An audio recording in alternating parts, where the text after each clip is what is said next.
మనుషులకు కనబడవలనని గాక పరలోకమందున్న మీ నాన్నకు కనబడాలని చేయండి. ఏది చేసినా మీలో ఎవరికైనా తండ్రి ఉంటే అతడు తన బిడ్డ చేపను అడిగితే పామునిస్తాడా, గుడ్డును అడిగితే తేలునిస్తాడా, రొట్టెను అడిగితే రాతినిస్తాడా? మీరు చెడ్డవారై ఉండి మీ పిల్లలకు మంచి ఈవులను ఇయ్యనెరిగి ఉండగా మీ పరలోకమందున్న మీ నాన్న మరి అంతకంటే నిశ్చయముగా మీకు అనేక విషయాల్లో సహాయం చేయను కదా, మరి శ్రేష్టమైన ఈవులను ఇచ్చును కదా, పరిశుద్ధాత్మనిచ్చును కదా మీ నాన్న. ఎప్పుడైతే దేవుణ్ణి నాన్నగా గుర్తిస్తావో, దేవుణ్ణి నాన్నగా హత్తుకుంటావో, దేవునికి ఒక కొడుకుగా ఆయన నీకు ఒక నాన్నగా ఇద్దరు దగ్గరైపోతారో అప్పుడు నీ ఆలోచనే మారిపోయింది. నంబర్ 1 ఏం జరుగుద్దో చెప్పనా? నాన్నగా దేవుణ్ణి నువ్వు గుర్తిస్తే నిరంతరం ఆయనతో కలుసుకోవడానికి నీవు ఎంతో సంతోషిస్తావు.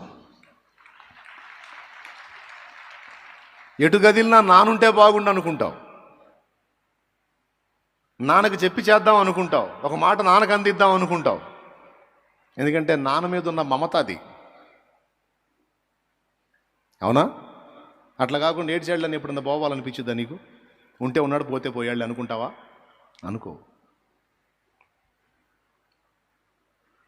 దేవునితో కూడా నీకు ఒక నాన్నకి కొడుకున్న అనుబంధం కానీ ఏర్పడితే నీ ప్రతి అడుగులో, ప్రతి కదలికలో నువ్వు ఆయన ఉనికిని కలిగి ఉండటానికి ఇష్టపడతావు.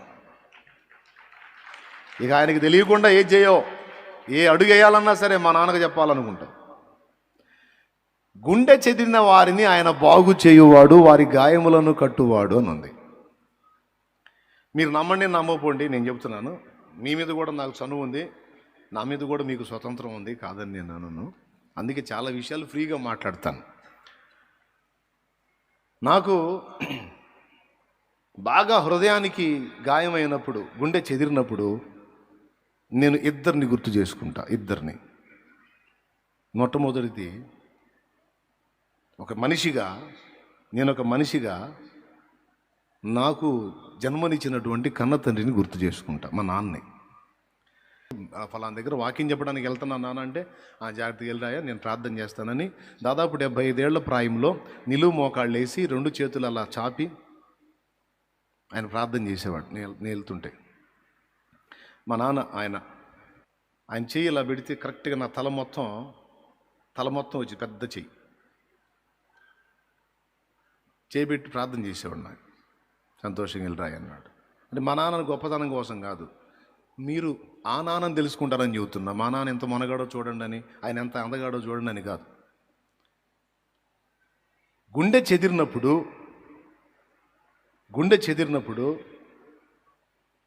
నాకేదన్నా కలత అనిపించినప్పుడు, నాకు ఎవరికన్నా చెప్పుకోవాలి, నాకు ఇది బాగా ఇబ్బందిగా ఉంది అనిపించినప్పుడు, ఈ 9 సంవత్సరాల్లో 2006 నుంచి 2015 వరకు ఆయన ఉన్నాడు. వెళ్ళి ఆయన దగ్గర కూర్చునేవాడిని. మొహం చూసే కనిపెట్టేవాడు ఆయన. ఆయనకి వాస్తవంగా లెక్క ప్రకారం 8వ సంతానం. 2 జారిపోగా ఉన్న 6గురిలో 6వ సంతానం. లెక్క ప్రకారం పుట్టిన వాళ్ళందరితో పోల్చుకుంటే 8వ వాడిని నేను. లెక్క కూడా చేయాల్సిన అవసరంలో నన్ను అరే తురే అరే బచ్చా అని ఏమని పిలవచ్చు ఆయన కొడుకును కాబట్టి. కానీ మారు మనసు పొంది బాప్తీసం పొంది సేవకు వచ్చిన తర్వాత ఇక అరే తురే పదాలు కూడా ఆపేశాడు ఆయన. అలా పాస్టర్ గారు అంటాడు, అయ్యా పాస్టర్ గారు అంటాడు. పోయి కూర్చుంటే చూసి అయ్యా ఏంది అంటాడు. ఇంకా ఆయనకి ఏమో చెప్పడం కాదు, ఆయన ఏందయ్యా అంటే చాలు ఇక ఏడుపు భయంకరంగా వచ్చింది. ఏడుస్తూ ఉంటే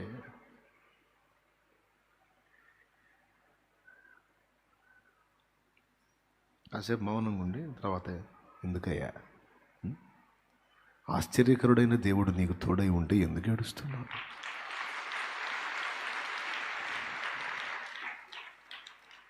అని ఆయన ఏం చేస్తాడంటే, ఏ స్థితిలో నుంచి దేవుడు మమ్మల్ని బయటికి తీసుకొచ్చాడో ఆ విషయాలు ఎత్తుతాడు ఆయన. ప్రభువు నీకు ఎట్టి కార్యాలు చేశాడో మర్చిపోయావా? ఆయన అసలు ఏ స్థితిలో నుంచి నిన్ను బయటికి తీసుకొచ్చాడో, మనల్ని బయటికి తీసుకొచ్చి ఒడ్డునేసాడో నువ్వు మర్చిపోయావా? ఈరోజు దేవుడు మనకిచ్చిన కృప సామాన్యమైనదా? ఆ స్థితిలోని ఆ కొంచెం సేవలోనే ఎంత ధన్యత పొందావో తెలుసా? నువ్వే కృంగిపోతే, నువ్వే కలత చెందితే, కృంగిన వారిని నువ్వేం ధైర్యపరుస్తావయ్యా? నీకు ఆయన తోడున్నాడు, భయపడవా. ఆ 4 మాటలే గాయాన్ని కట్టినట్టు ఉండేది. నాకు మందేస్తే కానీ గాయం మాడిపోయింది అనిపించేది. ఇక ఏడ్చినంతసేపు ఏడ్చి ఇక కళ్ళు తుడుచుకొని, ఏమన్నా తిన్నావా అన్నాడు. తిన్నాను. ఏమన్నా తెప్పించేదా నీకు? నాకు ఫలానా తెప్పించి అంటాడు. నా సంతోషం కోసమే. సరే నేను వెళ్తున్నాను, ప్రార్థన చేయి నాన్న, వెళ్తున్నాను. కూర్చో కాసేపు కూర్చో. ఇక నేను నెమ్మది పొందాను అన్నప్పుడు ఇంక అంటాడు. మరి ఇప్పుడు మా నాన్న లేడు. ఎవరు? ఇప్పుడు చెప్పండి. రాత్రి అదే నేను చెప్పింది. కన్న తండ్రి ఉంటే నాన్న దగ్గరికి పోయినప్పుడు ఒక భరోసా, ఒక మాట చాలు. ఆ మనిషి కనపడ్డా చాలు, ఒక గొప్ప ధైర్యం, గొప్ప ఆదరణ, గొప్ప నెమ్మది. ఇప్పుడు ఆ నాన్న అస్థిరుడు, కానీ ఎప్పటికీ నన్ను వేడని నా ఆత్మకు నానైన వాడు నాకు తోడై ఉన్నాడు. ఇప్పుడు నా గుండె చెదరినప్పుడు నేను ఇద్దరిని గుర్తు చేసుకుంటాను. నాన్న ఒకటి జన్మనిచ్చిన తండ్రి, 2 నా ఆత్మకు తండ్రి అయినవాడు, 3వది ఆత్మీయ తండ్రి. ఆత్మీయ తండ్రిని కలుసుకోవడానికి అవకాశాలు ఉండవు, ఎందుకంటే వాళ్ళు సేవలో బిజీగా ఉంటారు. కాబట్టి వాళ్ళు అందినా అందుపోయినా ఉంటే నాన్న, లేకపోతే ఆ నాన్న. నేర్చుకుంది ఏంటంటే పోయి ఆయన దగ్గర కూర్చుంటా. నాకు తెలియదు నాన్న, నా పరిస్థితి ఇట్లా ఉంది అని. నాకు మాటలు రావు, కొన్నిసార్లు మాటలు రావు. హృదయ బాధను బట్టి గుండె చెదిరితే మాటలు రావు, ఏడుపే. మనుషుల ముందు ఏడవలేం, మనుషుల ముందు గంభీరంగా ఉంటాం. కానీ ఆయన ముందుకు పోయి ఆయన పాదాల దగ్గరికి పోయినప్పుడు ఇక మూలుగులు, ఏడుపులే. చిన్నపిల్ల ఆవేదనతో ఉన్నప్పుడు పెద్దగా ఏడ్చిద్ది, అంతకు మించి మనకి ఇంకేం భాష కావాలి? ఎందుకు ఏడుస్తుంది? ఏదో బాధ కలిగి ఏడుస్తుంది. వెంటనే దానికి సమాధానం ఇస్తుంది. సో మనం ఆయన ముందుకెళ్ళి కన్నీళ్లు పెట్టుకున్నప్పుడు ఆయనకి అర్థమైద్ది, మొత్తానికి ఏదో గుండె చెదిరింది వీడికి, మొత్తానికి ఏదో నలుగుతున్నాడు అని నిన్ను చదివేస్తాడు తల్లి. నా బిడ్డ గుండె చెదిరింది, భయపడుతుంది, దేని విషయంలో నలుగుతుంది, ఎక్కడో ఎదురు దెబ్బ తగిలింది, సెగ తగిలింది. అలా ఆయన పాదాల దగ్గరికి వెళ్ళి మళ్ళీ మనుషులతో కూర్చొని నువ్వు వేడు, వాళ్ళకి చెప్పుకోనేడు. నిజంగా నీకు ఓదార్పు కలిగిద్దేమో చూడు. నేను చెప్తున్నా, పరీక్ష పెట్టి చూసుకో. ఏ మనిషి దగ్గర నువ్వు ఏడవకుండా నేరుగా మీ నాన్న దగ్గరికి వెళ్ళి ఏకాంతంగా కూర్చొని నువ్వు ఏం మాట్లాడొద్దు, నువ్వు కన్నీరు గార్చు. నీ బరువు అంతా దిగిపోయినట్టు అనిపించకపోతే అప్పుడు అడుగు. ఎంతమందికి ఉంది అనుభవం? చేతులు ఎత్తండి. నాకుందన్న ఈ అనుభవం అన్నోళ్ళు. అదుగో, అదే మనుషులు చెప్పు, నువ్వు ఓదార్పు కలగదు.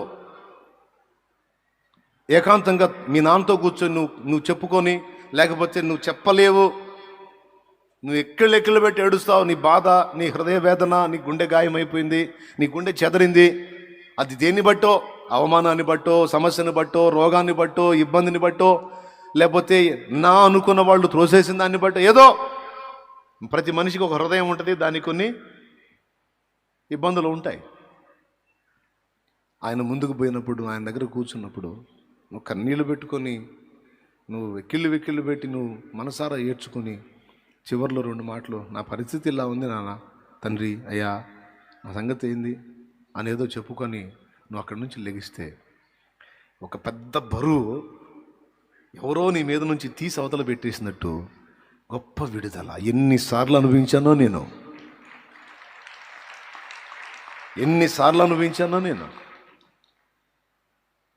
వెంటనే స్పందిస్తాడు. వెంటనే యోనా దేవునితో తనకున్న అనుబంధాన్ని చెప్పాడు. ఎవరయ్యా నువ్వు? భూమి ఆకాశములకు సృష్టికర్తయగు యెహోవా సేవకుడను. ఏలియాకి దేవునికున్న అనుబంధం. ఎవరయ్యా నువ్వు? యెహోవా జీవముతోడు సైన్యములకు అధిపత్యగా యెహోవా ప్రవక్తను నేను. ఇప్పుడు నిన్ను నన్ను అడిగితే ఎవరయ్యా నువ్వు అంటే ఏం చెబుతావు? పరలోకమందున్న మా నాన్నకు కుమారుణ్ణి కుమార్తెను, దేవుని సంతతిని. దేవుని సంతతిని నేను, మా నాన్న దేవుడు. నాటి ప్రవక్తలకు భక్తులకు దేవునితో అనుబంధం, వారి దేవుడు అయిన వారు ఆయన ప్రవక్తలు. ఈరోజు మనకేం అనుగ్రహించబడిందో తెలుసా? సేవకుడు ప్రవక్త కాదు, కుమారత్వం అనుగ్రహించబడింది. కొడుకు కూతురు. ఈరోజు ఇంతమంది ఇక్కడ కూర్చున్నారు, చాలామంది ఇంకా బతికున్నారంటే కారణం ఏం చెప్పనా? ఆయనను నాన్నగా గుర్తించి తరచుగా ఆయన్ని కలుసుకున్నందున ఇంకా బతికున్నారు. లేకపోతే ఎప్పుడు అవుట్, ఎప్పుడో చచ్చిపోయేవాళ్ళు కన్ఫామ్. ఇంతవరకు బతికి బట్టగట్టి తిరుగుతున్నారంటే ఆయనను నాన్నగా గుర్తించి తరచుగా ఆయనకు సమీపంగా వెళ్ళి ఆయన దగ్గర స్వాంతన పొందటం నేర్చుకున్నందున బతికున్నారు. ఆయన దగ్గరకు వెళ్ళి ఆయన మాటలు విని ఆ నిరీక్షణను కలిగి ఆయన యందలి విశ్వాసమును బట్టి అడుగులు వేస్తున్నందున బతికి ఉన్నారు. ఇంకా లేకపోతే ఎప్పుడో వికెట్ లేచిపోయేది దెబ్బకి. నా మట్టుకు నా బతుకైతే అంతే. సో ఈ మొదటి మాట మీ మనసులకు బాగా చేరువవ్వాలని నేను మాట్లాడా. ఆయన నీ నాన్న, నువ్వు ఆయన కొడుకువి కూతురువి. ఇది దేవునికి నీకున్న అనుబంధం. ఇది నీవు స్పష్టంగా ఎరుగుండాలి, దాన్ని నువ్వు మెయింటైన్ చేయాలి. నేను చెప్పానని ఏదో బెరుగ్గా పోవద్దు. నువ్వు ఫ్రీగా వెళ్ళావు, డౌట్ఫుల్గా వెళ్ళొద్దు, అది అవిశ్వాసం. మీ నాన్న నేనుగా చెప్పింది యేసయ్య చెప్పాడు. మీ నాన్నకి ఏది నచ్చిద్దో చెప్పాడు, మీ నాన్నకి ఏది నచ్చదో చెప్పాడు. అదిగో పరలోకంలో ఉన్నాడు మీ నాన్న అని చెప్పాడు. మీ నాన్న నీకు రొట్టెను అడిగితే రాతినను, చేపను అడిగితే పావునిచ్చేవాడు కాదు. భూమి మీద చెడ్డ తండ్రులే తన పిల్లలకు మంచి ఈవుల్ని ఇవ్వాలనుకుంటే మీ నాన్న ఈ తండ్రులందరికంటే కూడా ఘనుడు. నీకు శ్రేష్టమైనవి, నువ్వు అడిగిన వాటికంటే, నువ్వు ఊహించిన వాటికంటే ఉన్నతమైనవి నీకు దాచి ఉంచిన నాన్న మీ నాన్న. హల్లెలూయా. యేసయ్యే పరిచయం చేశాడు. ఆ మాటలు పట్టుకున్నా, ఓ దేవుణ్ణి ఇలా గుర్తించాలి, ఇలా సమీపించాలి, దేవునితో ఇలా రిలేషన్ ఏర్పాటు చేసుకోవాలి. అలాంటి అనుబంధం ఏర్పరచుకున్న తర్వాత వినండి, నీ ఆలోచన విధానమే మారిపోయింది. ఇక నువ్వు అలా ఉండు, ఇలా ఉండు, ఈ భారం కలిగి ఉండు, ఆ భారం కలిగి ఉండు అని నేను చెప్పాల్సిన అవసరమే ఉండదు నీకు. ఆయన మా నాన్న, నేను ఆయన కొడుకుని కూతుర్ని, నీతి మాలిన పనులు నేను ఎట్ట చేస్తానని కంట్రోల్ అయిపోతావు. ఇది మా నాన్నకి నచ్చదు, మా నాన్న బాధపడతాడు, మా నాన్న మొత్తుకుంటున్నాడు కదా ఇట్లా చేయొద్దని. వద్దు. ఆయనకి నీకు సరిగ్గా అనుబంధం ఏర్పడితే చెడుతనం మానుకోవాలి, ఇది చేయకూడదు, అది చేయకూడదని ఈ సుత్తంతా నేను చెప్పాల్సిన అవసరంలా. నీ మైండ్ మారిపోయితే ఆటోమేటిక్గా ఆయన మీద నీకున్న ప్రేమను బట్టి, మీ మధ్యలో ఉన్న అనుబంధాన్ని బట్టి పాపం మీద నీ అంతటా నీకే అసహ్యం వచ్చింది. ఎందుకంటే నేను పొరపాటు పడిన ప్రతిసారి మా నాన్న నొచ్చుకుంటున్నాడు, అది నాకు అర్థమవుతుంది. నేను ఈ తప్పు చేయనేలా, మా నాన్న నొచ్చుకోనేలా, ఆయన ముందుకు పోవటానికి నాకు మొహం జల్లకుండా నేను ఇబ్బంది పడనేలా. ఈ దరిద్ర పని చేయటం అంత అవసరమా? ఈ దరిద్రపు క్రియలు, దరిద్రపు మాటలు, దరిద్ర ప్రవర్తన కలిగి ఉంటాం అంత అవసరమా? నాకు మా నాన్న చాలు అనే మైండ్ వచ్చింది నీకు. ఇక్కడే మీ నాన్నతో నువ్వు అనుబంధాన్ని ఏర్పరచుకుంటే రేపు యుగయుగాలు ఆయన దగ్గర ప్రశాంతంగా ఉండగలవు. రేపు పోయి ఎక్కడ ఉంటావు మరి? నీ టోటల్ ఫ్యామిలీ మొత్తంతో కలుపుకొని నువ్వు నాన్నతోనే ఉండాలి అక్కడ.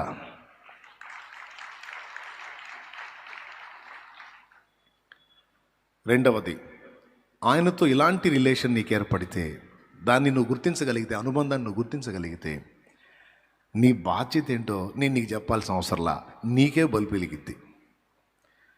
ఈ భూమి మీ నాన్న స్వాస్థ్యమని, ఈ భూమి మీ నాన్న సృష్టి అని, ఈ భూమి మీద ఉన్నటువంటి చరాచర జగత్తు మొత్తం ఆయనదేనని, మరో రకంగా చెప్పాలంటే ఆయనదంతా నీదని, అయితే శత్రువు వశంలో అది ఉందని, దాన్ని తిరిగి సాధించి మీ నాన్న స్వాస్థ్యము మీ కొరకే నువ్వు కాపాడుకోవాలనే రంది నీకు పుట్టిద్ది.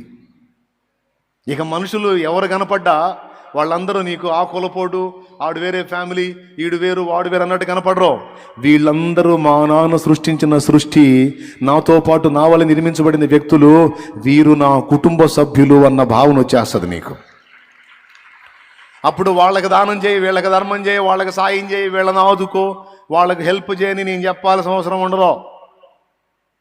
మనిషిగా ఉన్నవాడు నీ తోటి సాటివాడు ఎవరు ఏ ఇబ్బందిలో ఉన్నా, నీ ఫ్యామిలీ మెంబర్ ప్రాబ్లంలో ఉన్నట్టుగా నీ మైండ్కి వచ్చేస్తుంది. ఎందుకంటే అతడు కూడా మీ నాన్న సంతతియే, అతడు కూడా మీ నాన్న సృష్టించిన వారిలో ఒకడే. అతని విషయంలో కూడా మీ నాన్న శ్రద్ధ కలిగి ఉన్నాడు కనుక అతనికి హెల్ప్ చేస్తే ముందు నాన్న సంతోషిస్తాడు, నా బాధ్యత కూడా నెరవేరిద్ది. అతను నా సహోదరుడే. అందుకే ముందు మొత్తుకునేది నేను, ఎవరికి ఏదైనా ఇబ్బంది అంటే నా హృదయం కొట్టుకుంటుంది,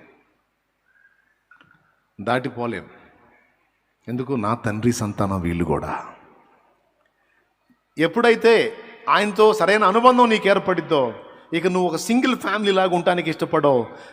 వసుదైక కుటుంబం అంటే జగత్తు మొత్తం నా కుటుంబం అన్న మైండ్లోకి వచ్చేస్తా ఉన్నావు. నీ కన్ను మారిపోయి ఒక చిన్న కుటుంబాన్ని చూసేంత సంకుచితపు కన్ను కాదు, ఒక సమాజాన్ని దృష్టించగలిగే పెద్ద కన్ను పుట్టింది నీకు. ఇక నేను చెప్పేది అర్థమైతే ధన్యులే మీరు.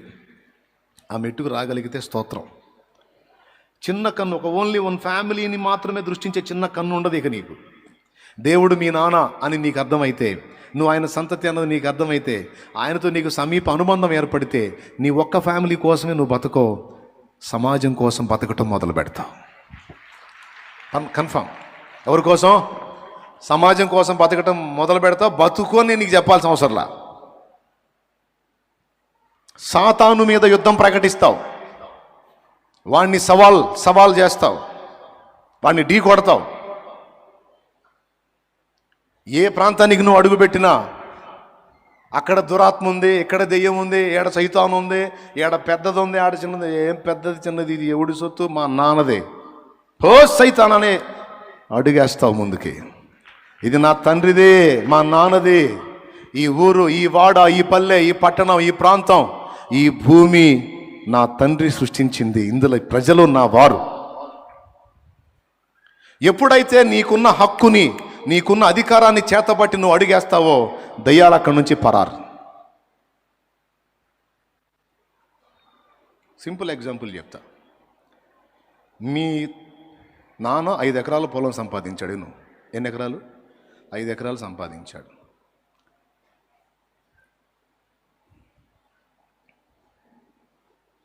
మీ ఊరోళ్ళందరూ చెబుతున్నారు, రే అది మీ నాన్నరా, 5 ఎకరాలు రా నాయన, మంచి పొలం రా, వాడు సాగు చేసుకుంటుంటే నువ్వేందిరా అంటే, సరే నీకు ఆవేశం వచ్చింది.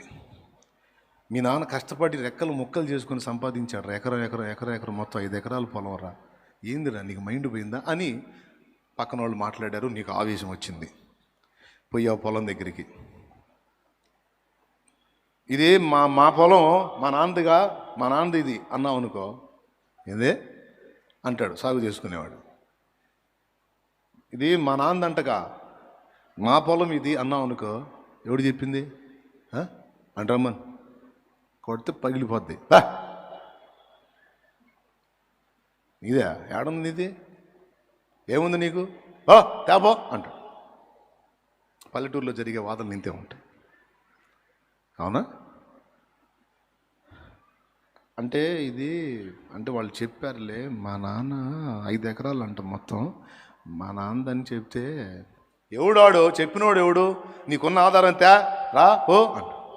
వాడంటాడు, కాదులే మాదేమో అని నేను అనుకుంటున్నానులే, సరేలే ఎందుకు అంత కేకలేస్తావు, వెళ్తున్నానులే,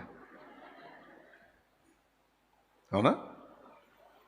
బై లక్ పాత చెక్క పెట్టెలో 5 ఎకరాల పొలం కాగితాలు బయటపడ్డాయి అనుకో,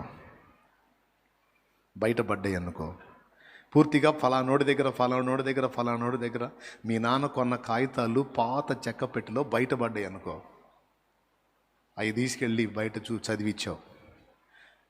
ఆ 5 ఎకరాల పొలం కాగితాలు రై మొత్తం నాయన చూసుకోపో, ఇప్పుడు వాడు కోర్టుకి వేసినా సరే నీవే గెలుస్తావు, అని చెప్పారు అనుకో, అప్పుడు ఏ టైపులో పోతావు? అంటే ఇది మాదేమోని నొచ్చాలే అని అంతకుముందు అన్నావు. నువ్వు అనుమానంగా మాట్లాడినప్పుడు వాడెట్ట స్పందించాడు? నువ్వు అనుమానంగా మాట్లాడినప్పుడు వాడెట్ట స్పందించాడు? ఎవడు రమ్మని నీకు చెప్పినోడు ఎవడో రమ్మని ఏమంతా ఓ అని వాడు గదమాయిస్తాడు, హడావుడి చేస్తాడు. ఇప్పుడు వీడి దగ్గర కాగితాలు వచ్చినాయి, ఈ సంగతి వాడికి తెలిసింది. ఇప్పుడు ఎవరికి సంఖ్యలు పడతాయండి? ఎవడికి వాయిస్ బ్రేక్ అయింది? వీడికా వానికా? ఇన్నేళ్ళు వీడి పొలం ఎవడు సాగు చేసుకుంటున్నాడో, ఎవడు ఆక్యుపై చేశాడో వానికి ఇక వాయిస్ బ్రేక్ అయిపోయింది. ఆ అధికారాన్ని చేతబట్టుకొని,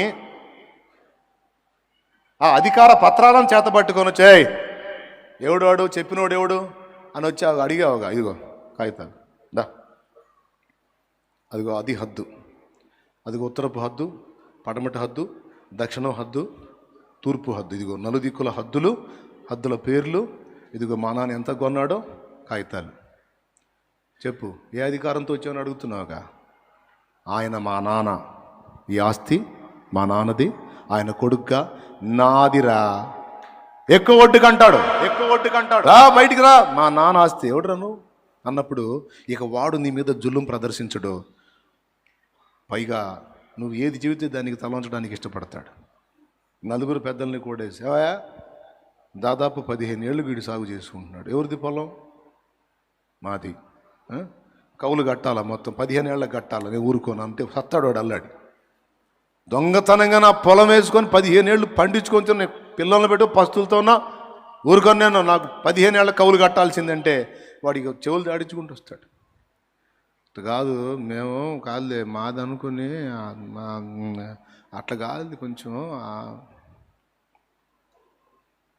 ఎందుకు ఈ మాట చెప్తున్నంటే, దేవునితో నీకున్న అనుబంధాన్ని బట్టి సమస్తము ఎవరిదో, దాని మీద నీకే హక్కు ఉందో ఆ హక్కును పట్టుకొని నువ్వు కానీ ఏ ప్రాంతానికైనా అధికారికంగా నువ్వు వెళ్ళగలిగితే దయ్యాలాడున్న ఏదో పొడుస్తాయని కాదు, నువ్వు ఎంటర్ అయితే పారిపోతాయి అవి. ఎందుకంటే నువ్వు అధికారంతో వస్తున్నావు. ఇక్కడ దేవుని వాక్యం మనకు సెట్ అవుతుంది. ఆయన అధికారము గలవాని వలె బోధించాడు, అధికారముతో గద్దించాడు. ఏ అధికారం? ఆ బోధలో అధికారం, ఆ గద్దింపుల అధికారం. ఆయన అడుగు పెడితే గడగడలాడితే పారిపోయినాయి. ఎందుకు? వాటికి తెలుసు యేసు ఎవరో, యేసుకు తెలుసు తానెవరో. కాకపోతే మనకే తెలియట్లా మనం ఎవరు. అది వాసు స్తోత్రం. మనకే తెలియట్లా మనం ఎవరో. అక్కడ దెయ్యం ఉందంట, వెళ్ళకూడదంట. ఆడ నీ బొంద ఎక్కడుందో ఆడికి పోవాలను. దొంగోడున్న కాడికి పోలీసు ఓడిపోయినట్టు. ఎందుకంటే ఆ భూమి నీది, సర్వభూమియు నాదే కదా అన్నాడు దేవుడు వాక్యంలో.